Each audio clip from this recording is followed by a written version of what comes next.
In hiatal hernia syndrome, we talk a lot about the fact that acid reflux, what's happening in the stomach, is related to heart symptoms. So people have heart palpitations, also association with atrial fibrillation, heart arrhythmias. Your heart is beating erratically. It can be too hard, too fast, it can really slow down, flip-flopping, patients describe it.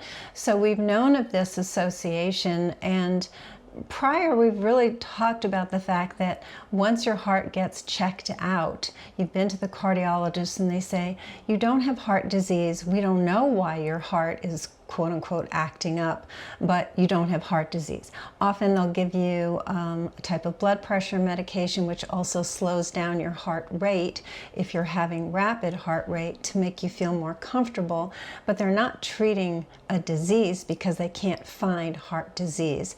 And so in the back of my mind, I've always thought, yeah, but the heart's not happy. You know, it's being irritated, it's being annoyed, right, by what's happening with the stomach compressing and the diaphragm elevating. And so you've heard me talk about this a lot because, of course, as soon as your heart is doing weird things, with heart disease being our #1 killer, you know, you race to the ER, you make sure you're not having a heart attack, and then you go to the cardiologist, you get checked out, and all of that is the right thing to do, and that's what I've repeatedly said.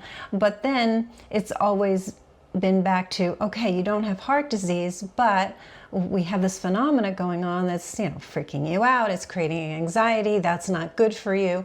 But it kind of stopped there. Now, recently what's happened is a study came out that looked at patients with heart disease and acid reflux versus patients with heart disease without acid reflux, and actually found that those with the acid reflux had a higher incidence of myocardial infarction, meaning a heart attack, than those patients who had the underlying heart disease but did not have acid reflux.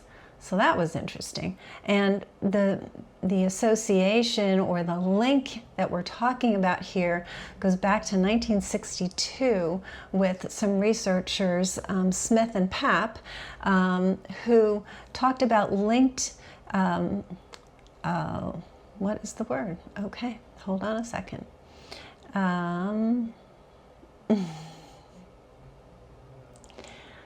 Linked.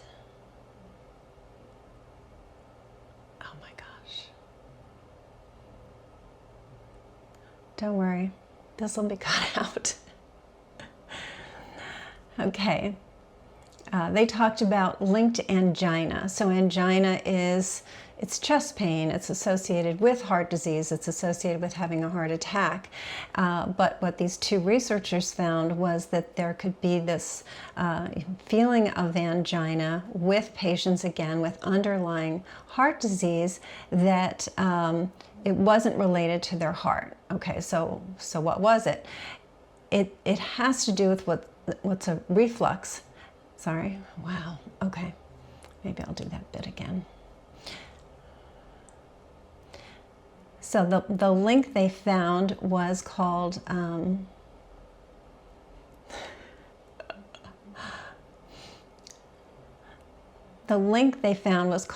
linked,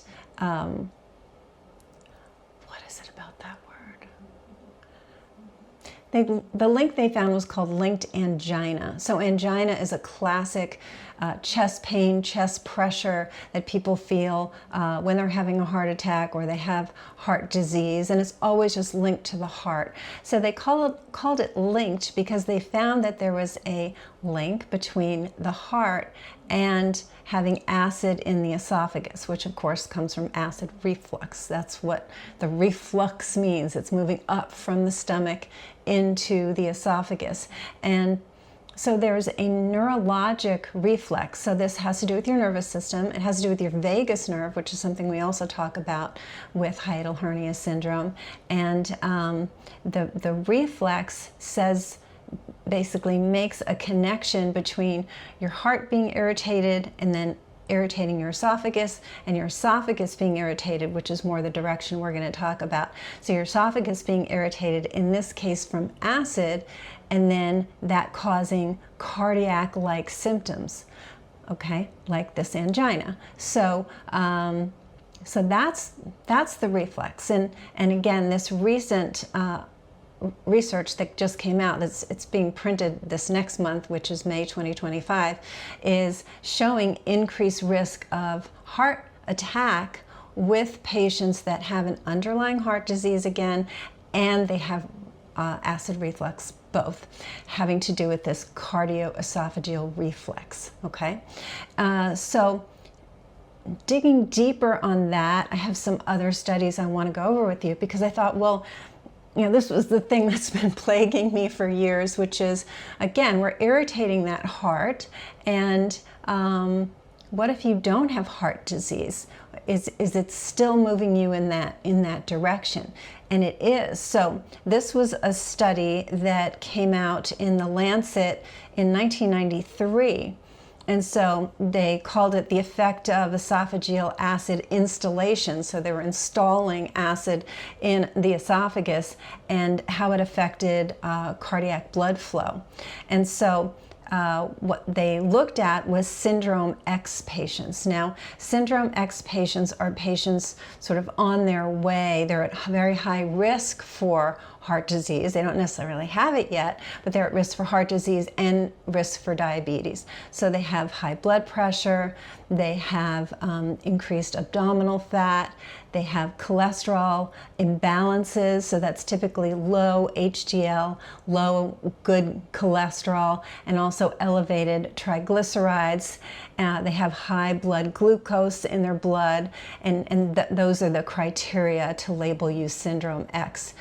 And it's considered that 1 in 4, I think it probably is more, but the statistics are 1 in 4, so 25% of the population has syndrome X. And what they found was that in these patients with syndrome X, when they installed acid into the esophagus, which is what happens when you have acid reflux, is there was a significant reduction in oxygen going to the heart. Okay, so this is called myocardial ischemia. Ischemia just means lack of blood flow, and that can lead to heart attacks. So now we have our connection, even if somebody doesn't have heart disease, like occurring right now, but they're at risk for heart disease. So we have heart disease is our number one killer. Syndrome X, 25% of the population is in that category. So we're talking about a lot of individuals here that are at risk when they have acid in their esophagus. So it really elevates, you know, it's always been important, of course, to stop acid reflux, because you know, it's not normal. It's irritating your esophagus. You get strictures of the esophagus. You can get esophageal ulcers. You can get Barrett's esophagus, which can lead to cancer. It's always been a high priority to handle that. But now we have a link to increased myocardial infarctions, shown in the recent study, as I mentioned, that's about to be published, and back in 1993, where they showed decreased blood flow or ischemia to the heart. There was another study in 1996 where, same thing, they used syndrome X patients, and they confirmed that it was the cardioesophageal reflex that was causing the problem, because they confirmed it by looking at patients who had had a heart transplant, and the vagus nerve wasn't attached to their heart. So it was denervated, meaning there's no nerve flow to it. So they confirmed that that was it, because these patients, the cardiac transplant patients that didn't have the vagus nerve going to the heart, when they put the acid in the esophagus, they didn't get any, they didn't get the chest pain, the angina that the patients did who had the underlying heart disease. So that was really interesting. But I think the thing that I wanted to focus on is not only if you have extant or a concurrent heart disease as a history and acid reflux, but your syndrome X, and a lot of people are syndrome X. and you have acid reflux, we're really significantly increasing your risk of myocardial infarction. And that's important to know, and it's critical that we get to the root of your acid reflux. Now, say, okay, I'll take an antacid, great. No, the other studies have shown that there was only a marginal improvement. The study that's about to come out, the 2025 study, showed only marginal improvement with people who were taking a PPI, acid reflux medication, but other studies have absolutely confirmed that the PPI puts you at risk for stroke and heart attack because of what it does to your nitric oxide levels. And nitric oxide is critical for dilating your arteries, reducing your blood pressure, preventing clots. So that's not the answer. The answer is getting to the root cause naturally. And if you're familiar with this channel, you've heard me talk about time and time again, is that the stomach is supposed to be a bag of acid. It's just not supposed to be compressed.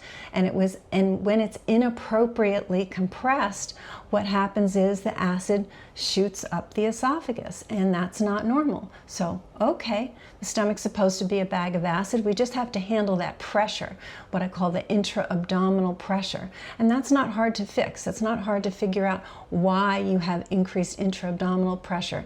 It's a natural solution, and the beauty of it is that that solution is also going to help you get out of syndrome X, so it's really a win-win. So I hope I've explained this well enough and you appreciate the significance of this information, because it is highly significant to our number one killer, which is heart disease. And if you suffer, or if you know someone who suffers with syndrome X, they have acid reflux, really everybody with acid reflux needs to know this, and goodness knows that's a lot of people. But getting to that root cause and fixing it so we don't have this extenuating issue with being at risk for myocardial infarction is huge.